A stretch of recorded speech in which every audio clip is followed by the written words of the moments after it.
Alright, so today is forces within Earth. There are many different types of forces within Earth. First, we're going to talk about the difference between stress and strain.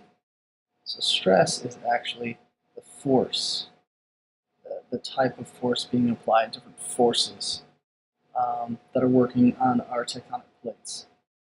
And the strain is the response to that type of stress.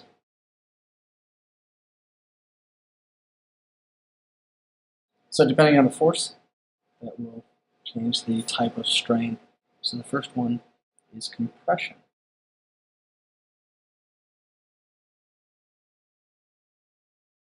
Compressional forces. So that's like taking your hands and putting them right between your head and then squeezing.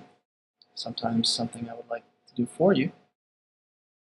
So here's a dotted line of a box, the original shape. So if we were to squeeze this box, it would change to like this, from the compressional forces. So the strain would be compressed box. The other type is tension. Tension is just the opposite. So we take a box,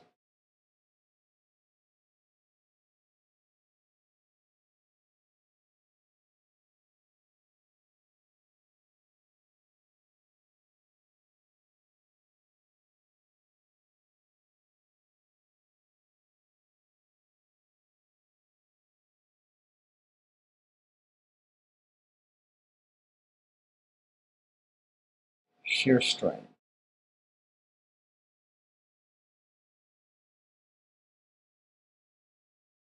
Here's our original square box. And we talked about this back in meteorology for tornadoes. They're actually undergoing wind shear. So shear is stress in one direction and stress in the other. So the top side of the box is being stressed that way, so it slides. And the bottom is just the opposite. So it ends up being this way. So the type of stress causes the strain, and that strain results in different types of faults. A fault is simply a crack in the lithosphere. And there's faults all over the place.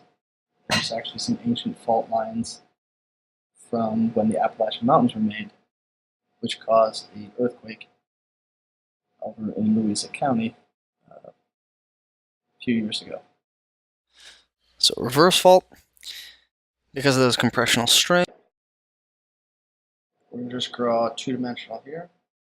I know three-dimensional just makes us angry. Okay. So because the pressure is this way, one plate is actually pushed up and over the top. So forced up. This one forced down or slides under. So this is actually called the hanging wall. It's called the hanging. And that is forced up.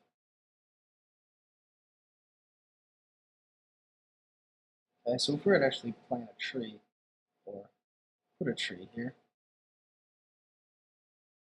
and another tree here, that would more represent a box. And the more compressional force there, the closer those trees are actually become, which our compression goes. The next one is normal. That is just the opposite, just like tension. They're being pulled apart. So we're going to keep it two-dimensional here.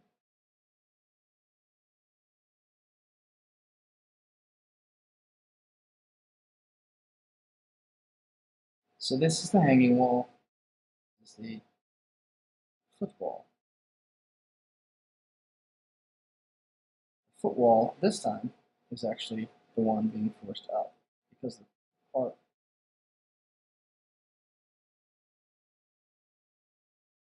is foot.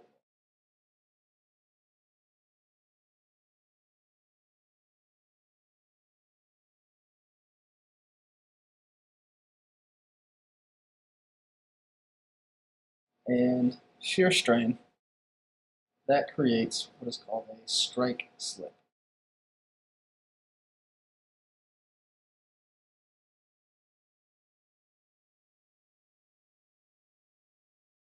This one's a lot easier to show three-dimensionally, so unfortunately, that's what we're our surface. Our surface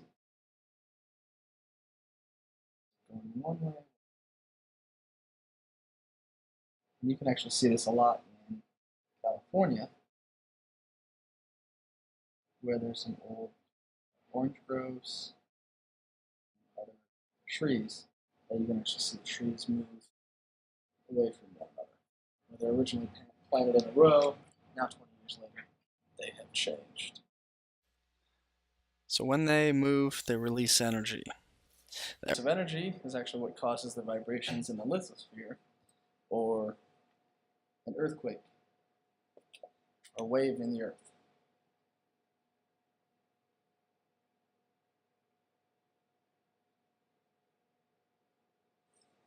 Okay. So there's two major types of waves, body waves and surface waves, and there are two types of body waves. So body means that it's inside of the earth.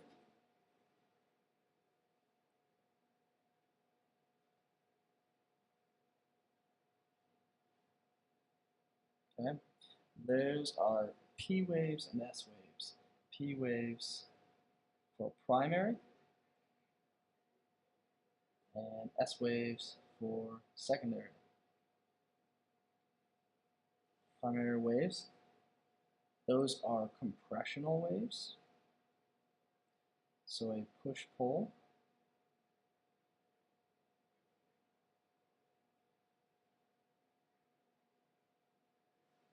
okay?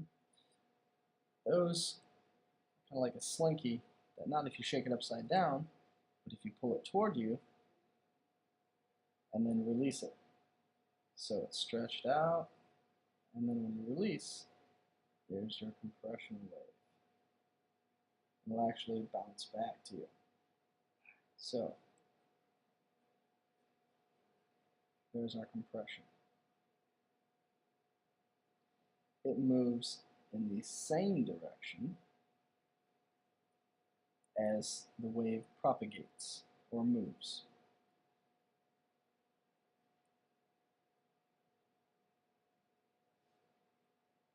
And S waves. S waves are an up-down motion. Alright, so those waves, when they propagate, the movement of the particles is not the same direction, but actually at 90 degrees. So it moves up and down. Here's our 90 degrees. So 90 degree movement. And surface waves are simply when these waves reach the surface. And although they do not move as quickly on the surface, you can still feel them from very long ways away.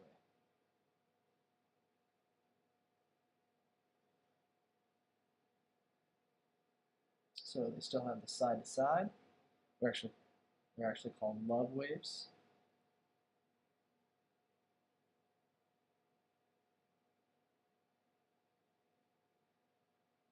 And waves that move up and down, and S waves that are called Rayleigh waves.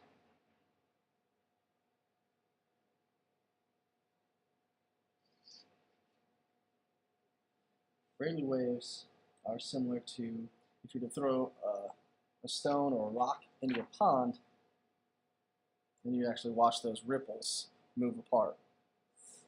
So it starts in the middle, and just the waves move out and away. Those are similar to what surface waves would be. And the last thing is the difference between the epicenter and the focus. So I'm going to draw, fortunately, another three-dimensional drawing.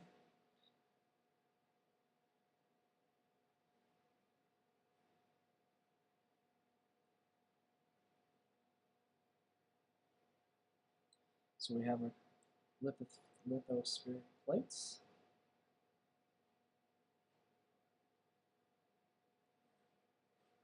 And where the energy is actually released is the focus. So that's deep down in the earth. If you go straight up from there onto land on the surface, that's where you have the epicenter.